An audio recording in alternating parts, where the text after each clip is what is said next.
Hey there everybody, Joe here. Thanks for tuning in again. So the Harry Potter painting is finally underway. I'm working on my son's Harry Potter painting that I promised him now that I finished the mural in my daughter Zoe's room. So my plan was to do the painting very quickly first with a layer of this acrylic latex wall paint and then do oil over the top of it. That's something that I do a lot because this acrylic latex paint makes a good undercoating that the oil does fine adhering to, and so you can use it like a gesso. It dries to a non-acidic coating and protects the canvas and does a good job of filling it in, and is a lot cheaper than, that's why you use a undercoating, because it's faster, cheaper. Well, anyway. I got into a way more difficult project than I thought it was going to be. I was looking at faces thinking, oh yeah, I got this. I made the video and released it, my method for capturing facial likeness. And, as it turned out, that didn't look so much like Harry Potter. There's real legitimate problems with the likeness. And so I had to go back and figure that out. That can be a really good thing about people who criticize work. It definitely can help me to see things that I didn't notice before. Sometimes my eyes just auto adjust to see what I want to see, and it helps if somebody else is bold enough to say, no, actually that doesn't look good. So that can be a big help. Regardless, it means me researching more and learning more, and I always value that as well. Now, I don't even know how to explain my method for trying to get this face to look like Harry Potter, because it ended up being so much more complex. I really, in the end, I was just playing with it, making the mouth longer and then shorter, making the eyes bigger, then smaller, then tilted, then not tilted, then closer, then further. Like all kinds of stuff, just tweaking this face like a piece of clay. And the only thing I can say is that it has been very helpful to understand what greater proportion of the face is being messed with when I'm doing something small. So, when you look at a photograph of somebody and it's real little, there has to be something there. I was holding my finger up to a photograph of me and my 4 brothers. And one face on that photograph was about equal to the size of, I'm not even kidding, 1/4 of my pinky fingernail at an arm's length. I mean, what percentage of my entire field of view is that? It's got to be like 0.0 something. So I was looking at that and trying to figure out how in the world is it that I can recognize whose face that is. And, if you looked at the last video, you remember me identifying the proportions that are on that robot head that looks kind of like C-3PO, where you have the eye sockets and then a triangle that goes around the mouth, and then those are just the things that I naturally see. And I think those greater proportions, and I say greater proportions because those are larger shapes than say the shape of one eye and the unique curves that are on an individual's eyelids or something like that.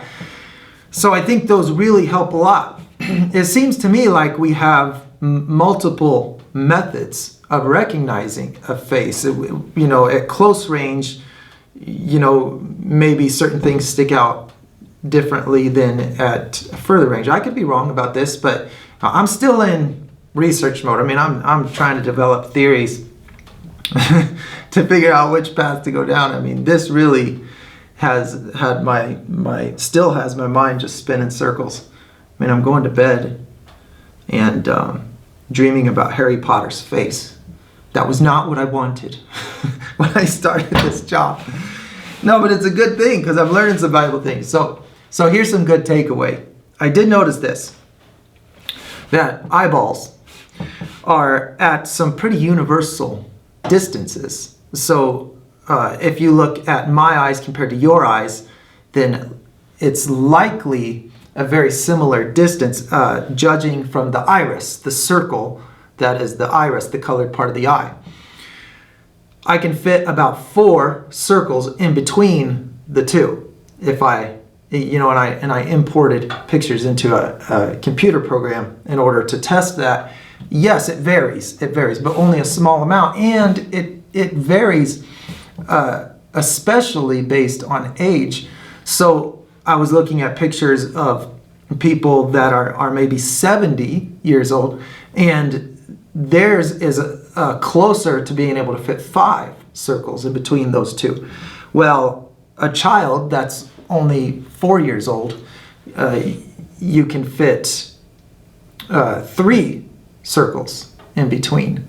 And a baby may be less than 3. It seems to really dramatically change as well. It seems to change in proportion with a person's growth.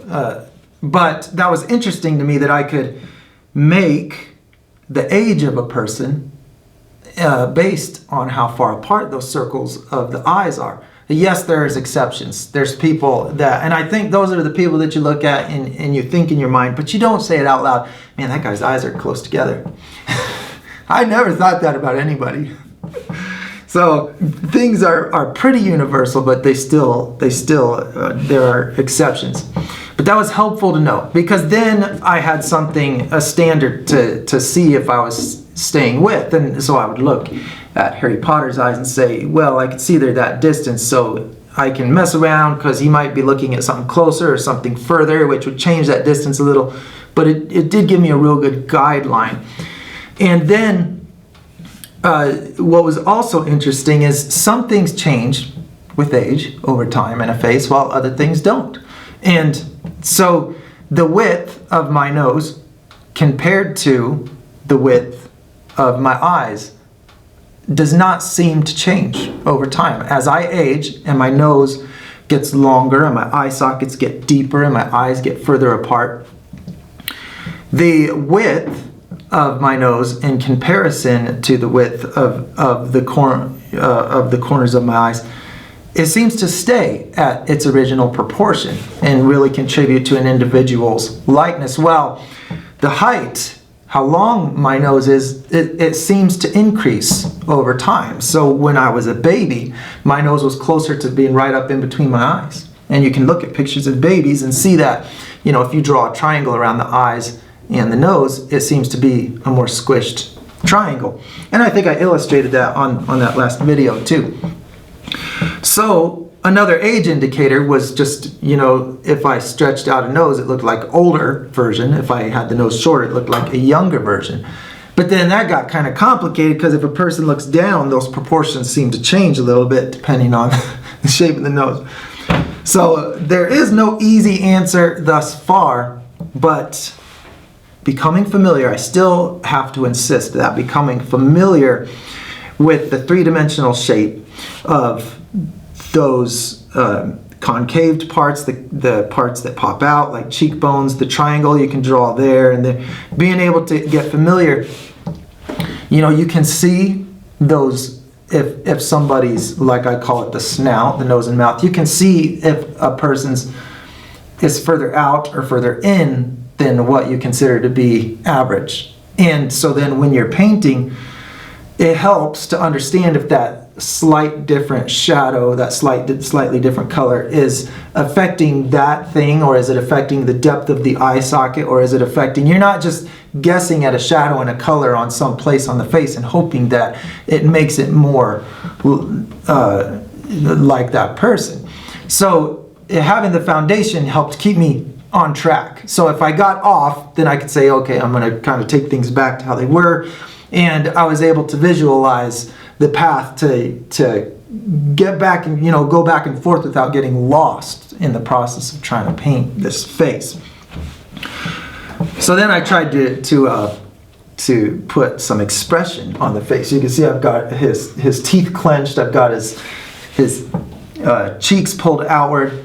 And at first it looked like he was kind of smiling, and then it looked like he was kind of grossed out like this, and then all these different looks kept popping out. So I was like, man, I gotta I gotta study. I just know from looking in the mirror enough times that this is the basic shape of my mouth, with no expression. And so then if I want to pull it out and do this same kind of face here, so Harry Potter's mouth, let's do that one too. His has hardly any upper lip. So his is just barely this little bit of a curve. This part is wider on his mouth, and the upper lip is almost non-existent. I mean, it's so small. Maybe I'm wrong, maybe he's got a little bit more than that. But this is something that really makes his look, is that real low-lying, spread-apart upper lip. So what's going to happen to mine, with the shape of the mouth that we're following, let's go off the inside. It goes like this. It opens, and it raises up close to this outer corner, but not all the way to the corner. It raises up from, that's kind of the lifting point. And then this lower lip rounds along the bottom teeth and then has a high point before it gets to that corner. And I noticed that this is pretty universal from mouth to mouth. Just a really interesting thing. And then I can put teeth in here. Let's do it. Let's put a line there separating the top teeth from the bottom teeth. And let's say these are the fangs right there, because this is a vampire. And then let's darken the corners of the mouth, because those are pulled out and there's more shadow in there. Okay, so that's a mouth that's got that same expression to it. So now if this is my mouth, the lips are going to be like this. So imagine this getting lifted up. That's going to round those shapes right there, and it's going to be like this. It pulls tight, so it gets a little bit skinnier. So mine's going to have a shape something like that. And then my bottom lip gets real stretched right here, like this.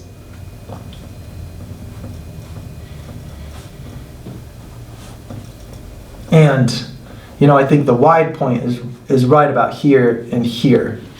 So that's just kind of the shape. This is the shape that happens to that bottom lip, so that it kind of would come up to this corner right here. And then how I shade that, how I put the reflection in, I put the reflection strategically on this bottom lip in order to give it a three-dimensional shape that was in line with that. So now if this is Harry Potter's mouth, he doesn't have this larger upper lip, so that's going to be, it's going to just about disappear, because this lip gets smaller as it gets lifted up and stretched. So an already small lip is just going to be, hardly there at all. So I just leave that one. I just put a shadow under it, and I didn't do anything. And then I just made the bottom lip similar, just not as fat as mine would be. Now, there were certain lines that I learned were valuable to understand, and those made it either look like, because they affect the cheeks, what the cheeks are doing, and those affect the expression, whether it's like that disgusted look or excited look or worried look, just these different looks. So if I had it like, let's put a nose in here. Okay, so this is just a generic nose. And if I put lines coming up above the nostrils and I raise them up high and then bring them back in a little bit, then that's kind of that, ew, gross.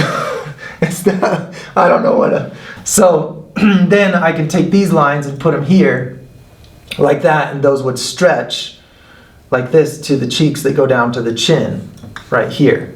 And then that was different. I realized that the look I wanted was different than that, because mine pulled a little bit more downward. So let's take these lines and leave them pointing down this way, and then take these and point them down that way also. And that was a different look, a little bit more like the look I was going for, that was just kind of pulled out and more clenched. I noticed that with every little shadow that I painted was the potential to ruin my portrait by putting different kinds of expression and shapes on the face. So it's much easier just to do a simple line drawing. where your imagination fills in the rest than to actually do all of the three-dimensional shading. So this is something that I'm not such a stranger to, is just getting skin to look like skin. You know, putting the red-orange color in between the shadow and the light. You can see this is where the most color is.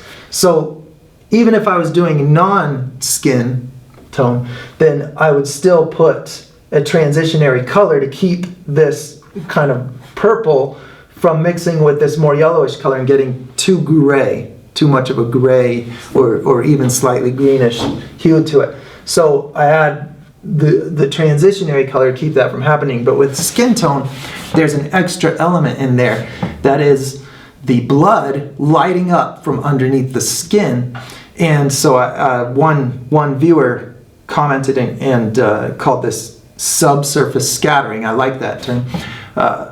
So the edge between the light and the shadow gets blurred beneath the surface. So there's a hard line on the surface of the skin maybe, or even a blurry line, but when it goes under the skin and bounces off all of the blood, and then it blurs out. And so then underneath the shadow you have illuminated red coming back out, bouncing back out from behind the skin, even on the edge of the shadow. And that's what causes that area between the shadow and the light to be that more red color. So no matter what color the shadow is, and no matter what color the bright light is, putting all the color on that line has the most powerful effect on making it look like that skin is not dead without any blood in it. Well, I've got a lot of homework to do, figuring out more about how to draw and paint faces, specifically portraits, getting somebody's likeness. And this is a real thrill for me to be researching this for the first time in such depth. So I'll be looking forward to letting you know what else I discover along the way, and hopefully having a more organized, understandable format to it. Because right now I'm just in like I said, in research mode and just going crazy, losing sleep over it. Because once I get into something, it's hard for me to put it down. Anyway, let's move on and do some Q&A. I'm looking at Haji Draws channel because he said, check out my drawings. His drawings are very good. Good job, Haji, I'm impressed. Gilbert Grimm says, have you ever thought of using the golden ratio while planning a composition? I find golden ratio composition to be a fascinating subject in that it has changed my own work for the better. I know that it is not always for everyone, but I'm curious as to what your views are. Merry Christmas. Merry Christmas to you too, Gilbert. And yes, I've thought of that. I'm also fascinated by the golden ratio, and for any of you that don't know, I've explained this before on past videos, but if you take a length and then multiply that length times 1.618, then it goes out to here, and that part that you added on when you multiplied, that is 0.618 of the original. So you have 1, and then you have 0.618. 1 plus 0.618 is 1.618. So then you take that and you do the same thing. So then you can divide that by that same golden ratio. You cut it in half, and then you divide that little rectangle by that same ratio, and then you can draw a spiral in there by connecting the corners of the squares that it makes. I know this isn't making sense as I'm explaining it, but anyway, if you ever see a spiral drawn inside of a series of rectangles, that's what it's doing. And so it is a fascinating subject. Definitely is identifiable all over nature. I mean, just everywhere. There is a certain appeal to the look of it.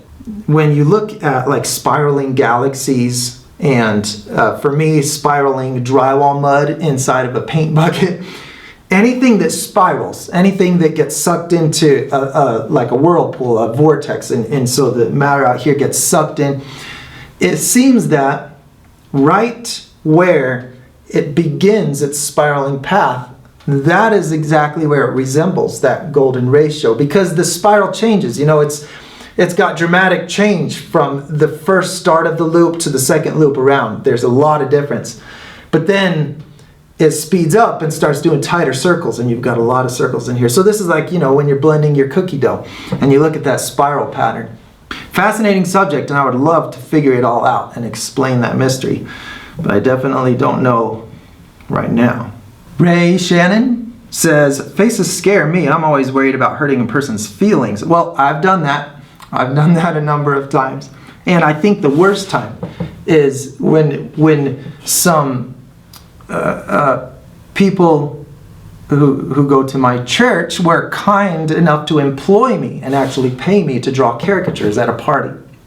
And everybody at the party was significantly older than me, and I just drew lots of wrinkles in every picture. And I don't even think I did a good job of capturing the likeness of the people. Man, I feel bad about that every time I remember it. I just, you know, I didn't know how to do anything else but just draw what I see, and I saw that. I do feel bad. If you're one of those people, I'm very sorry. I'm trying to learn right this moment exactly how to capture the likeness without having to draw all the wrinkles. Well, I'm going to stop there for now, and I want to thank you again for watching my video. I'll look forward to posting the next one with more progress and hopefully moving away from this tedious face that I spent like 3 days on. Man, it's driving me crazy. I hope you had a great Christmas, and I want to wish you a Happy New Year. I forgot to say that. It's 2017. So, man, am I old. That's the first thing I think of every New Year, is I'm getting old. 37. I'm 37 years old. It's just amazing to see the year 2017. So I'll see you next time.